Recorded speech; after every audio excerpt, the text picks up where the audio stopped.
Again, I do hope everybody visits Infowars.com to get their Obama Joker posters. We also have one as Bush as the Joker. I haven't gone this far yet, but I would guess that Tarpley does agree that Obama as Hitler might be a fair comparison, or maybe Obama as Mussolini. We'll have you back up. Is the adequate one. Yeah, we'll have you back up next week to really get into solutions. I promise. If you can do it, we'll set the time up right. But let me just maybe stress, if I could, that Cindy Sheehan is a great voice in a great cause, and now any peace activist in New England, if you're in Boston, if you're in New York City, you know what to do.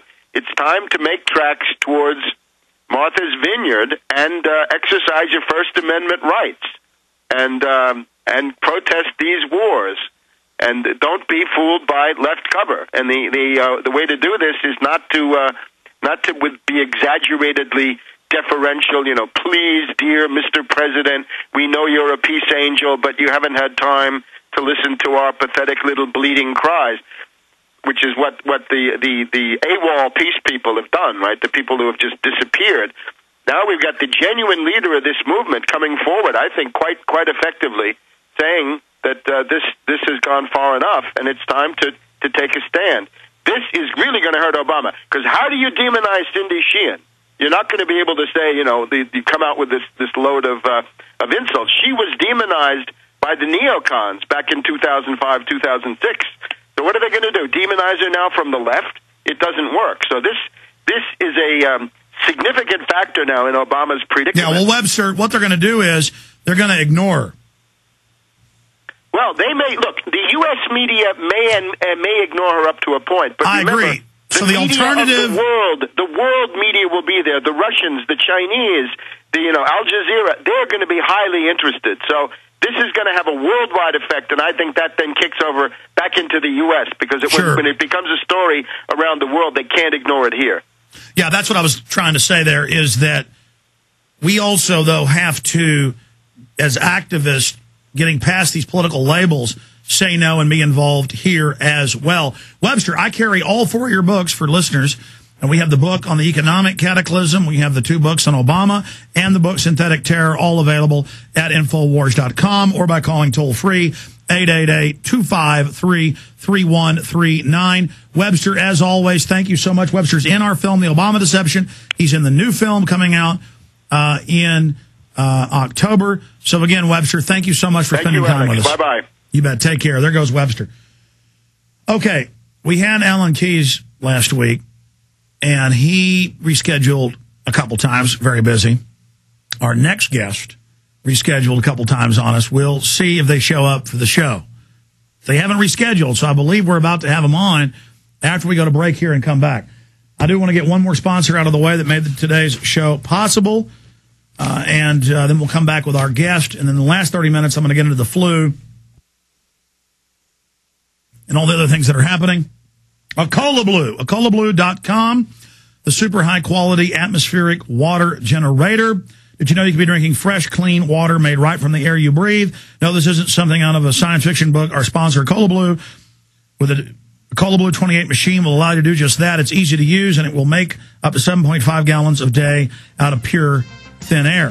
The water, once generated, passes through a 7-stage filter process, including reverse osmosis and carbon filter techniques, ensuring that you know exactly what you're drinking, no chemicals or pollutants or fluoride.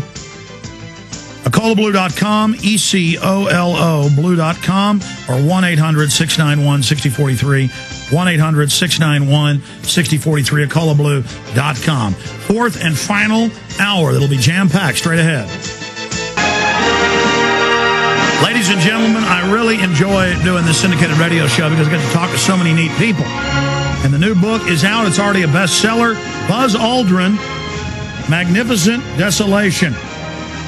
And he really doesn't need much of an introduction. What a doctor, colonel in the military, one of the first guys to walk on the moon with Neil Armstrong.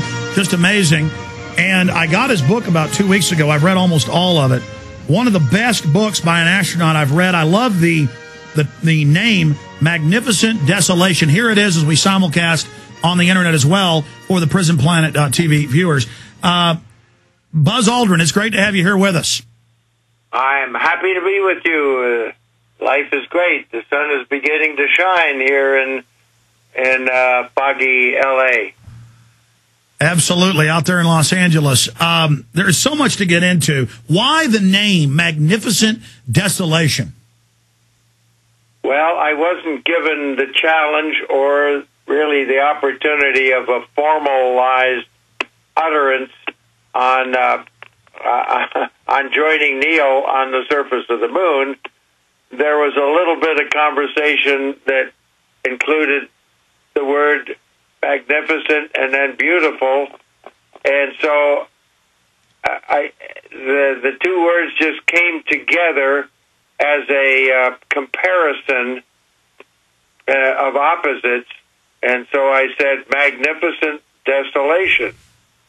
And the magnificence really was referring to the progress of the human species, from coming down from the trees to automobiles, airplanes, rockets, spaceships, and then journeying, and two people from the planet Earth walking around on that object that humans had gazed up and looked at for all of civilization. So that was a magnificent testimonial to the progress that this human intelligent species was able to do. But we were there at the most desolate site I could imagine. It had not changed in hundreds of thousands of years from just what we were looking at. The kind of rolling terrain, all shades of gray, maybe a couple of more centimeters of dust accrued in hundreds of thousands of years, 14 days of daylight, then darkness, no atmosphere, black sky, Earth sitting up there, almost straight up, and then the sun moving over because of the moon's rotation about the Earth. Just a forbidding place, not at all friendly or hospitable. So well, it was desolate. We've got a break in a moment. We've got a long segment coming up, plenty of time to go over the book. But I wanted to ask you, I mean, obviously you had fear, concern on this mission, but what was it like to actually be there and actually carry out this dangerous mission? I mean, it's one thing to psychologically get ready for it, but another thing to actually be there. Well, it was for several years, 5, 6 years, the culmination of everything we had been working for. NASA, since 1961, when the president said that we should go to the moon, and my Air Force career, piloting and studying my doctorate at MIT and manned orbital rendezvous, was just all pointing toward some humans being able to get to the moon, and there I was about to be one of them. And it's not a fearful, not a scary, not a worrisome. We learn how to deal with those things just naturally by realizing that fear, worry are all... We've got a break. We've got a break, Mr. Aldrin. We'll be right back with Buzz Aldrin. Stay with us.